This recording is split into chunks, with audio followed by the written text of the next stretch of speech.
Next విజయవాడలో NEET exam కి సంబంధించిన అప్డేట్స్ మా ప్రతినిధి సాహిత్య అందిస్తారు. సాహిత్య, నీట్ ఎగ్జామ్ కి సంబంధించిన నియమ నిబంధనలేంటి, ఏ విధంగా జరుగుతోంది నీట్ ఎగ్జామ్?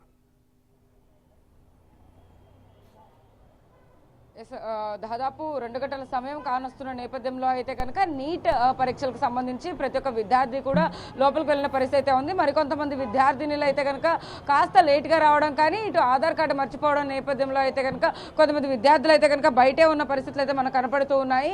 ఏదేమైనప్పటికీ కూడా అంటే 2 గంటల సమయం వరకు కూడా ఎగ్జామ్ స్టార్ట్ అవుతుంది. 1:30 సమయం వరకు అయితే కనుక ఖచ్చితంగా పరీక్షా కేంద్రం వరకు అయితే కనుక విద్యార్థులందరూ వచ్చి తమ తమ హాల్ టికెట్ కానీ ఆధార్ కార్డు ఏవైతే ఉంటాయో వాటన్నిటిని కూడా ఖచ్చితంగా పరిశీలించిన తర్వాత లోపలికి అనుమతిస్తారని చెప్పిన నేపథ్యంలో ప్రతి ఒక్క విద్యార్థులందరూ కూడా లోపలికి వెళ్ళిన పరిస్థితి అయితే ఉంది. అయితే కొంతమంది ఇక్కడికి వచ్చిన నేపథ్యంలో అంటే ఎగ్జాక్ట్ 1:30కి అయితే కనుక ఒక విద్యార్థిని వచ్చిన్నారు. ఆ తర్వాత అక్కడికి టైం అయిపోయి గేట్లు మూసేసిన నేపథ్యంలో అయితే కనుక ఆమెని అనుమతించిన నేపథ్యంలో ఆమె కూడా ఏడుస్తూ ఉన్న పరిస్థితులు అయితే మనం చూసాం. అయితే ఆమెను కూడా వెనక్కి వెళ్ళిపోయిన పరిస్థితి ఉంది. మరికొంతమంది అయితే కనుక ఇద్దరు విద్యార్థినులు అయితే కనుక నందిగామ నుంచి వచ్చారమ్మా. ఏంటి పాపని లోపలికి ఎలా చేయలేదా?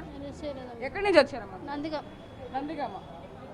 అంటే ఎన్ని గంటలకి స్టార్ట్ అయ్యారు? ఎగ్జామ్ ఉందని తెలుసా మీకు? 1:30 కల్లా రావాలని తెలుసా? వచ్చాము, లేట్ అయింది. ఏంటి అంటే మీ పాపని ఇప్పుడు అనుమతించని చెప్పేశారా? ఓకే.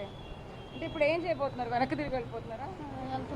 సో చూస్తున్నాం కదా, అంటే పేరెంట్స్ కూడా ఎంతో దూరం నుంచి అయితే కనుక ఇద్దరు ఆడపిల్లలను అయితే కనుక తీసుకొచ్చారు. చూడొచ్చు మనము విజువల్స్లో వాళ్ళు చాలా కష్టపడి చాలా దూరం నుంచి వచ్చారు. బట్ కానీ కరెక్ట్ టైంకి అంటే ఒక 10 నిమిషాలు లేట్గా అయితే రావడం అయితే జరిగింది. ఆ లేట్ని పరిశీలనలోకి తీసుకుని అయితే కనుక హాల్ టికెట్ అన్నీ ఉన్నప్పటికీ కూడా లోపలికైతే అనుమతించిన పరిస్థితి అయితే ఉంది. వాళ్ళు నందిగామలో 11ంటికి బయలుదేరినప్పటికీ కూడా వాతావరణ దృష్ట్యా అయితే కనుక వాళ్ళు కొద్దిగా లేట్ అయినట్టుగా కూడా వాళ్ళు చెప్తూ ఉన్న పరిస్థితి అయితే కనబడుతూ ఉంది. ఇద్దరు విద్యార్థినులు కూడా ఒక కుటుంబం నుంచే ఎగ్జామ్ రాయడానికి అయితే కనుక ఇక్కడ విజయవాడ మొగల్రాజపురం పిపి సిద్ధార్థ కాలేజ్ వద్దకు అయితే వచ్చిన పరిస్థితి కనపడుతూ ఉంది. అయితే మిగిలిన విద్యార్థులందరూ కూడా చాలా ప్రశాంతంగా 2 గంటల నుంచి కూడా ఎగ్జామ్ ప్రారంభం కానుంది కాబట్టి అందరూ ఎగ్జామ్ రాసేందుకు అయితే కనుక లోపలికి వెళ్ళిన పరిస్థితి ఉంది. చాలా స్ట్రిక్ట్గా అయితే కనుక 1:30 కల్లా గేట్లు అయితే క్లోజ్ చేసిన పరిస్థితి కనబడుతూ ఉంది. బయటకి 1:30 తర్వాత ఎంతమంది విద్యార్థులు వచ్చినా కూడా వాళ్ళందరినీ కూడా లోపలికి అనుమతించలేదు కాబట్టి వాళ్ళు కూడా వెనక్కి తిరిగి వెళ్ళిపోతున్న పరిస్థితి కనబడుతుందని చెప్పారు. రైట్, థ్యాంక్ యూ సాహిత్య, థ్యాంక్స్ ఫర్ ద లైవ్.